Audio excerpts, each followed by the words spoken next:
విశాఖలో సంవత్సరంన్నర బాలిక ఖుషి రేర్ జెనెటిక్ డిజార్డర్తో అయితే బాధపడుతుంది. అయితే తనకు వచ్చిన ఈ సమస్య నిజంగా ఎవరికి చెప్పుకోలేనిది, చాలా ఖరీదైన సమస్య అనే మనం అనాలి. నిజంగా ఆ అమ్మాయి గ్రోత్కి అడ్డంగా పడే ఈ డిసీజు, అసలు ఈ రేర్ జెనెటిక్ డిసీజ్ అసలు డాక్టర్ గారు ఏమన్నారు, అది ఏ విధంగా బయటపడిందని చెప్పి తల్లిదండ్రులు అయితే మనతో పాటు ఉన్నారు. అమ్మ, చెప్పండి, అయితే ఈ ఈ ఈ రేర్ జెనెటిక్ డిజార్డర్ అయితే ఎలా బయటపడింది, మీకు ఎలా తెలిసింది? నా పేరు ఉషారాణి అండి. పాప 1 ఇయర్ వరకు హెల్దీ బేబీ. మైల్ స్టోన్స్ అన్ని టైంకి అన్ని మైల్ స్టోన్స్ రీచ్ అయింది.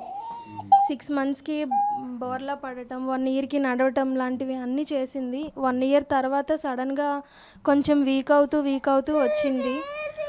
డాక్టర్ న్యూరాలజిస్ట్ దగ్గరికి వెళ్ళి చూపిస్తే బ్లడ్ టెస్ట్లని, బ్రెయిన్ స్కానింగ్ అన్నీ చేస్తే పాపకి రేర్ జెనెటిక్ డిజార్డర్ ఐడెంటిఫై అయిందని తెలిసిందండి. దానికి ట్రీట్మెంట్కి 9 crores అవుతుంది అని చెప్పారు. బట్ మేము 9 crores పెట్టుకొని ట్రీట్మెంట్ చేయించుకునేంత ఫ్యామిలీ.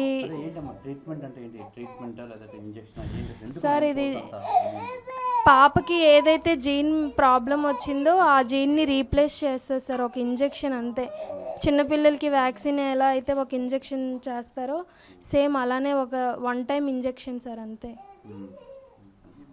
ఇదంతా బయట ఎప్పుడు పడిందమ్మా? ఏ డాక్టర్, ఎక్కడ, ఏ హాస్పిటల్కి వెళ్తే మీకు ఇంత వివరంగా ఏ డాక్టర్ చెప్పారు మీకు?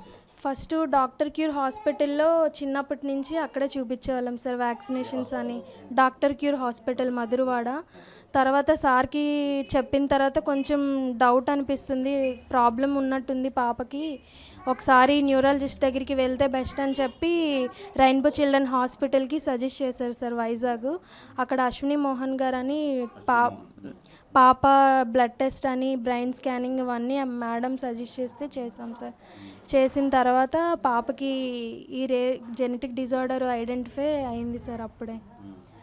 అప్పటి నుంచి స్లోగా మేము చూపించేటప్పటికి బంగరడం లాంటివన్నీ ఇంకా పూర్తిగా ఆగలేదు. కొంచెం ఇబ్బందిగా బంగరడం అవి చేసింది. ఏంటిలా ఇబ్బంది పడుతుందని చెప్పి తీసుకువెళ్ళాము.